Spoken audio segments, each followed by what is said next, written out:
Assalamualaikum warahmatullahi wabarakatuh. Apa kabar semuanya? Semoga kabar baik menyertai kita semua. Amin. Melanjutkan cerita yang kemarin ya.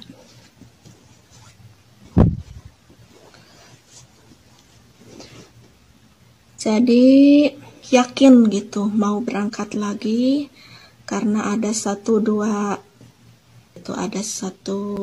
finish yang harus digolkan. Contohnya saya harus sukses, karena kalau lagi muda-muda males-malesan, gimana nanti hari tua nanti, gimana nasib anak-anak nanti. Karena saya sukses tuh bukan cuma untuk anak-anak ya, tetapi saya juga harus bahagia di hari tua itu. Jangan sampai hari tua tuh susah makan, gak punya apa-apa. Kita tuh hidup itu untuk berjuang. Kenapa berjuang ya? Kan banyak orang-orang kenapa tuh toh-tohan itu uang tuh gak dibawa mati. Siapa bilang uang gak dibawa mati? Karena kita bersedekah sama uang, kita bikin masjid sama uang, kita ngasih orang tua itu banyak kan sama uang, termasuk harta ya, dan menyekolahkan anak juga itu sama uang. Jadi kalau bilang uang gak dibawa mati itu kalau mendapat saya ya itu salah. Karena kalau kamu bilangnya seperti itu, jadinya uang tuh gak mau mendekat sama kita. Mungkin kalau datang juga cuma mampir sebentar lalu dia pergi lagi. Tapi kalau kita niatnya kita mau punya uang gitu, uang yang barokah maksudnya, insya Allah uang itu akan senang sama kita dan insya Allah akan mendapat kebarokahan ke bawah kita meninggal. Jadi bisa kita menyekolahkan anak, mesantrenkan anak, dan kita pun insya Allah berkecukupan dan lebih-lebih kita bisa bersedekah sama orang lain. Itu kan yang diharapkan untuk semua orang. Jadi gitu teman-teman. Dan aku tuh sifat orangnya itu kukuh dengan pendirian ya. Jadi kalau sudah berniat itu aku yakin harus bisa gitu, dan harus ada yang diperjuangkan. Jadi ya kalau sudah nekat begitu ya begitu gitu kalau saya. Jadi enggak mencelak-mencelek maksudnya. Dan perempuan juga harus mandiri, jadi jangan tergantung sama siapapun, termasuk sama orang tua, sama suami.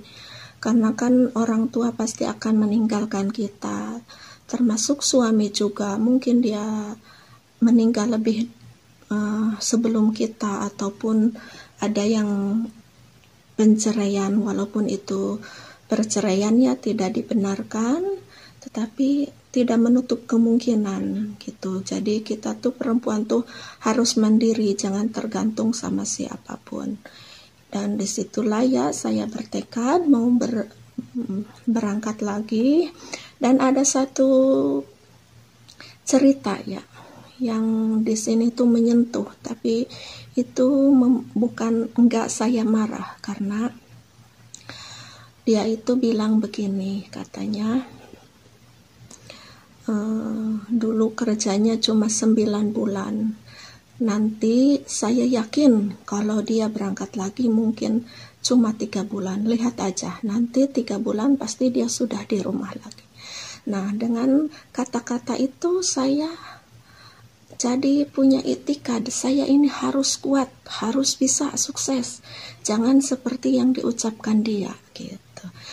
Pokoknya saya ucapkan terima kasih ya sama yang mengucapkan itu, dan dia tuh masih saudara ya, masih keluarga, walaupun bukan keluarga inti ya, masih agak keluarga, agak dekat-dekat gitu. Nah, tetapi sekarang dia sudah almarhum. Pokoknya terima kasih Mang, semoga memang ada dalam kebahagiaan, kalau memang ada dalam kesedihan, semoga diangkat kesedihannya, dan kalau memang dia ada dalam kebahagiaan, mungkin ditambah kebahagiaannya. Amin. Jadi dari semua itu bukannya saya melemah, tapi saya jadi bangkit, tambah semangat. Saya yakin harus kuat, harus bisa sukses. Pulang itu membawa kesuksesan.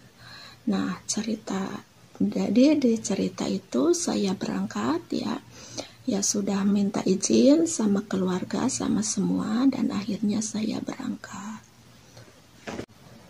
Dan sifat saya tuh kalau mau pergi tuh jadi memang direncanakan ya dari sebulan sebelumnya, tetapi tidak pernah ini keluar dari bibir sama keluarga sama siapapun. Jadi semua itu dirahasiakan. Kalau mungkin besoknya mau pergi baru saya minta izin. Itulah sifat saya. Dan itu pun cukup keluarga dekat aja. Waktu itu ibu saya ya sama anak-anak. Dan ya keluarga dekat lah gitu. Kalau sama tetangga-tetangga saya cenderungnya nggak ngasih kabar karena takutnya mungkin mental, mungkin nggak fit, mungkin ada penyakit, jadi gitu. Nah kalau sudah sukses di medikal mau terbang, orang-orang pada tahu juga nggak apa-apa, jadi gitu maksud saya. Nah waktu itu kan saya tuh di Indo tuh 2 tahun, jadi pas berangkat pertama ke Al-Azhar tuh kan 2007, pulang pun masih 2007 akhir, 2007 ya 2008, 2009 tuh berangkat lagi ke PT, dan PT itu waktu itu namanya PT Inti Japarindo ya, dan alhamdulillah ya walaupun prosesnya agak lambat tapi enggak terlalu lambat ya, waktu itu cuma 1 bulan 1 minggu, alhamdulillah lancar. Dan saya pun waktu mau interview saya minta gak mau interview karena saya takut, karena waktu pertama kan saya belum fasih itu bahasa Arabnya, dan saya pun berpesan sama sponsor tuh saya mau ditempatkan di Riyadh karena agak-agak trauma gitu di perkampungan, saya mau agak di ibu kotanya gitu. Dan alhamdulillah ya saya ditempatkan waktu itu di Riyadh. Dan waktu terbang pun ada teman sama-sama kan waktu itu membeludak gitu yang mau ke sana tuh, dan ada teman sama-sama orang Sunda, cuma dia beda provinsi, dia dari Banten. Salam untuk Teh Sumiati, cuma dia agak bahagia gitu saya karena ada teman, cuma dia mah di orang tuanya si babah, kalau saya kan di si babahnya gitu, jadi ada teman berdua. Nah, jadi alhamdulillah banget ya ada teman. Nah memang kalau berangkat mah banyak, waktu itu ratus ya, tapi kan kalau ke sana ujung-ujungnya udah itu kan pasti ada ujungnya, kita ada ketakutan ya. Dan pas nyampe di bandara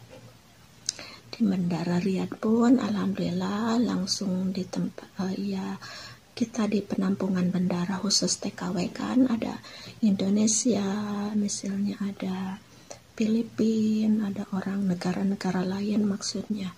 Dan saya pun langsung itu ada penjemputan, dan pas waktu penjemputan itu pertamanya ya saya dulu gitu, dan dia pun majikan tuh tersenyum melihat saya karena waktu itu kan hampir semuanya teman-teman tuh ya pakai celana ya waktu itu, tapi saya sendiri yang pakai androk. Dia tuh bahagia karena ini katanya, kata penjaganya dan juga majikan pun alhamdulillah saya mendapatkan pembantu yang muadab, jadi sopan gitu.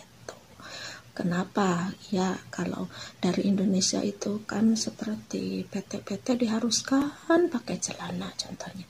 Padahal orang sini tuh senangnya tuh yang ikhtiram. ya, yang sopan gitu pakaian tuh, alhamdulillah.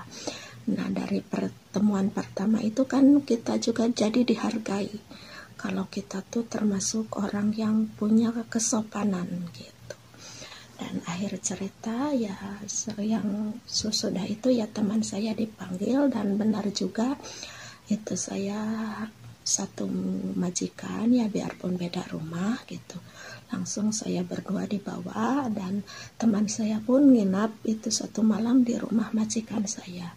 Dan pertama datang tuh majikan enggak, waktu di mobil dia beli-beli seperti sabun-sabun segala macam, dan yang saya takutkan itu dia tuh beli Pampers. Oh, di hati dia punya anak kecil karena dia tuh masih muda. Dia tuh waktu itu seumuran lah sama suami saya, malah istrinya tuh lebih muda daripada saya.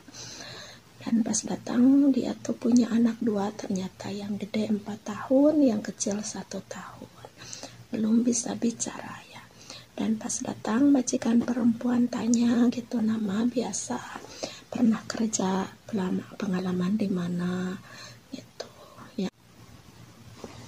Jadi polosnya saya tuh menceritakan pengalaman di majikan pertama. Pas dia tanya, yang teman saya kan kata panon ya, katanya dia itu 3 tahun pengalamannya tuh di Damam. Kalau saya ditanya apa non, kata saya memang tapi saya nggak sukses. Itu kan blow on ya, polos banget kan, seharusnya itu jangan dibicarain, jangan diceritain yang jelek-jelek.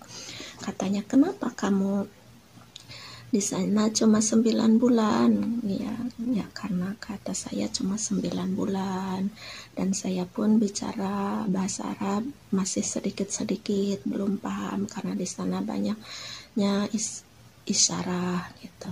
Kenapa katanya kamu nggak sukses sampai 2 tahun, kata saya, karena dia tuh nggak mau ngasih gaji, jadi saya pilih pulang. Oh gitu, katanya dia. Di sini insya Allah gaji dikasih setiap bulannya.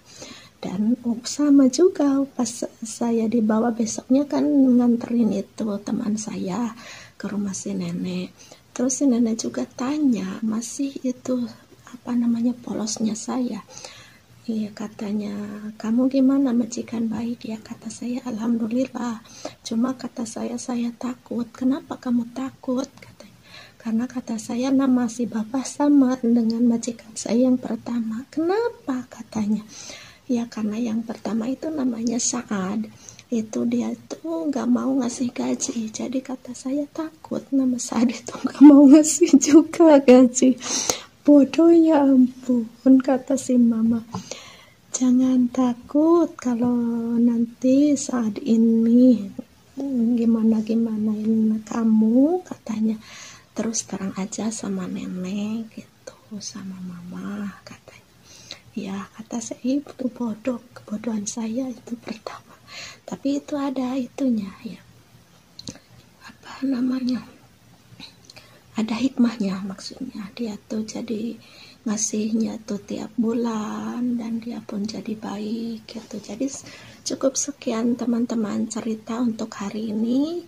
Itu pengalaman ya yang kerja, waktu kerja masuk pertama kali, waktu kerja kedua kalinya.